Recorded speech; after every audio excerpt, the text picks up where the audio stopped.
antes de mais nada, agradecer ao gentilíssimo convite do LIDE por estar aqui presente nessa conversa, ao Grupo Folha, ao UOL, enfim, que é a minha casa, onde tem uma coluna sobre a interface entre direito e tecnologia. E é esse o tema que eu gostaria de abordar aqui já nesse início do nosso painel.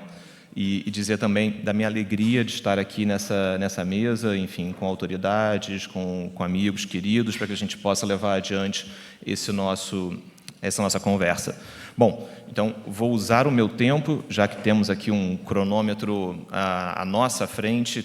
talvez, espero que não seja inteligência artificial, mas, enfim, que controla aqui os nossos limites dessa discussão. A imagem que vocês veem no slide, claramente, é criada por inteligência artificial. Até onde se sabe, nós não tivemos Donald Trump, Xi Jinping e Macron disputando uma maratona com robôs. Mas gostaria de começar com essa provocação, porque, de certa maneira, nós vivemos um momento em que, para os próximos 5 anos, nós vamos viver um período de intensas discussões sobre inteligência artificial e algo que chega a se falar até mesmo que seria uma AI arms race, uma corrida para a predominância na discussão sobre inteligência artificial e, em especial, no desenvolvimento da inteligência artificial. Nós tivemos recentemente a eleição do Donald Trump para a presidência dos Estados Unidos, que leva, então, Donald Trump para mais 4 anos.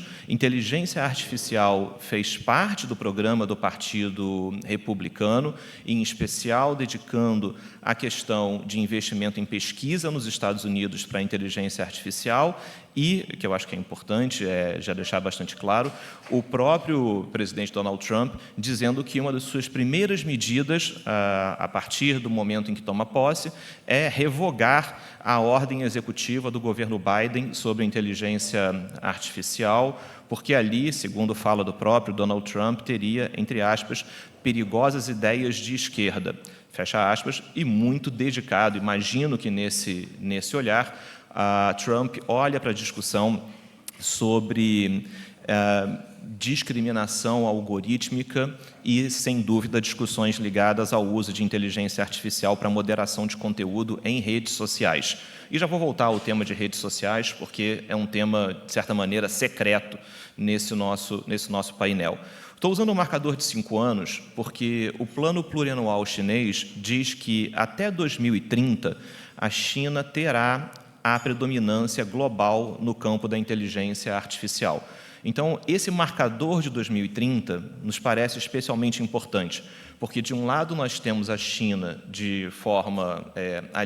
formal no seu plano plurianual, dizendo que em 2030 é o marcador para uma predominância global, e, do outro lado, temos uma nova presidência nos Estados Unidos, que também olha para o tema de inteligência artificial e olha através desse viés de uma competição Estados Unidos-China. E aqui, já pedindo desculpas pela minha foto trazer uma tentativa de representação de Emmanuel Macron, porque, enfim, a aplicação de inteligência artificial que eu usei não conseguiu gerar uma boa representação de Ursula von Leyen, aqui representando a Europa, que nesse debate sobre inteligência artificial aprovou uma legislação específica sobre inteligência artificial, o European AI Act, que olha de uma maneira bastante abrangente para esse tema. Então, nós temos aqui, pelo menos, 3 visões globais sobre a discussão de inteligência artificial, e esse é um tema que me parece que é importante que seja analisado com bastante cuidado, com bastante cautela, porque a pergunta é: para onde vai o Brasil dentro desse cenário? E quando a gente pensa para onde vai o Brasil nesse cenário, algo que me parece ser uma constante no debate com legisladores, com autoridades sobre o tema ao redor do mundo, é essa impressão de que nós temos uma escadinha de 3 degraus.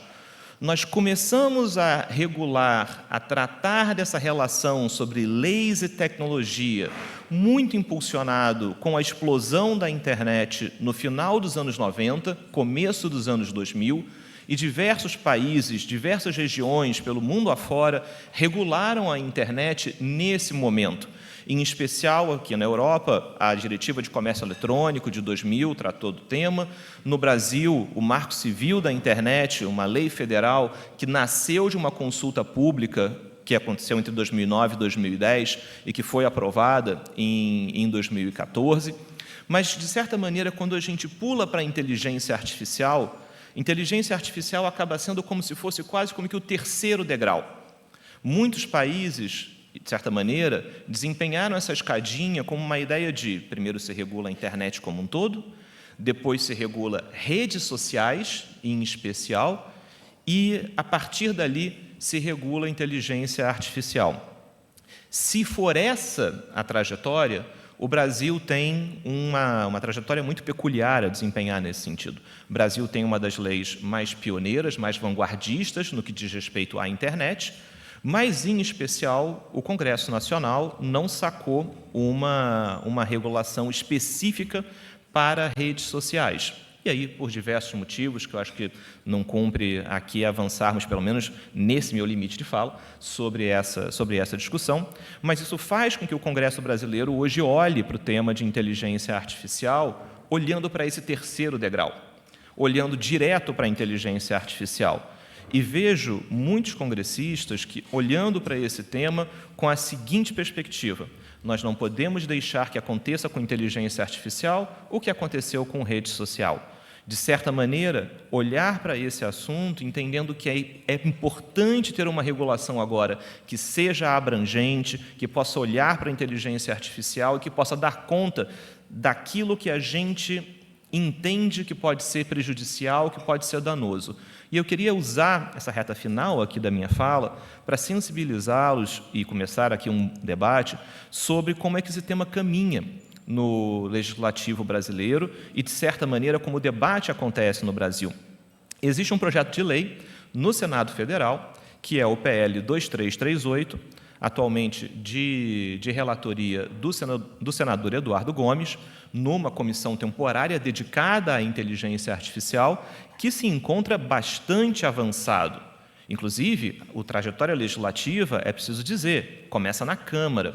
Nós tivemos uma aprovação na Câmara do PL 21, de 2020, de autoria da deputada Luísa Canziani. Esse PL vai para o Senado. No Senado, aparece o PL 2338, de iniciativa do presidente Rodrigo Pacheco, e nessa situação, hoje, o que nós temos é uma discussão sendo feita em cima deste PL no Senado, com aqui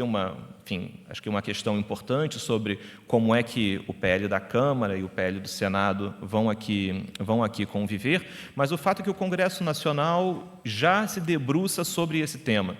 E me parece, eu acho que esse é o fórum dedicado, importante a esse assunto. Seria muito importante que vozes do empresariado, que diferentes setores pudessem se sensibilizar e participar dessa discussão no Senado Federal, em especial porque, diferente do que acontece com a discussão sobre regulação de redes sociais, talvez a discussão de redes sociais interesse muito mais a um grupo pequeno de empresas. Mas, quando a gente fala sobre regulação de inteligência artificial, eu gostaria de enfatizar muito esse ponto. Inteligência artificial não é um setor. Inteligência artificial é uma infraestrutura que alimenta os diferentes setores.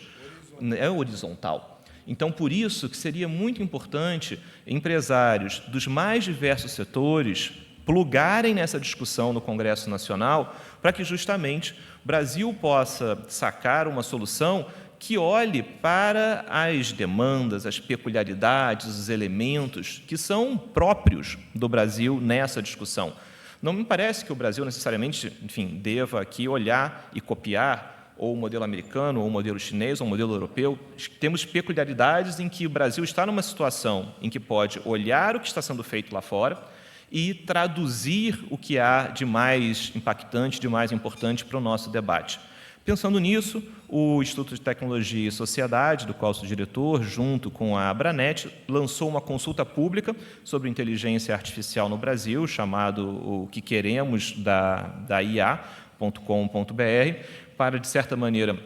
municiar esses debates que acontecem nas casas legislativas. E eu gostaria aqui, já caminhando para a minha conclusão, de deixar esse recado, de deixar esse apelo para que, enfim, todos aqui possamos usar esse espaço muito privilegiado do LIDE, para que possamos trocar ideias, informações sobre como caminhar com essa discussão. O Brasil está num momento muito importante e o que me parece aqui, só para terminar, eu gosto muito de expressões da língua portuguesa e aqui acho que a situação do Brasil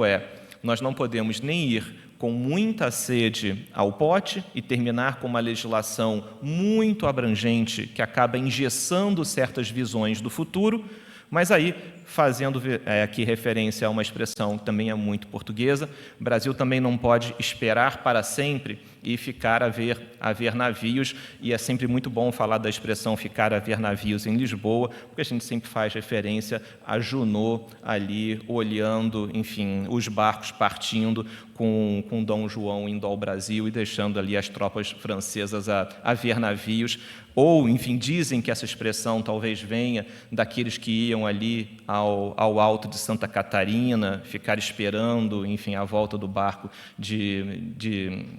São Sebastião. Enfim, ao que seja para frente, acho que a gente aqui tem que olhar com muita cautela esse momento que o Brasil tem diante de si, de não ir com muita sede ao pote, também de não esperar demais e ficar a ver navios. Bom, com isso, paro por aqui a minha exposição para que possa ouvir os demais colegas, deixo aqui o meu e-mail para contato e seguimos adiante com esse bom debate. Obrigado.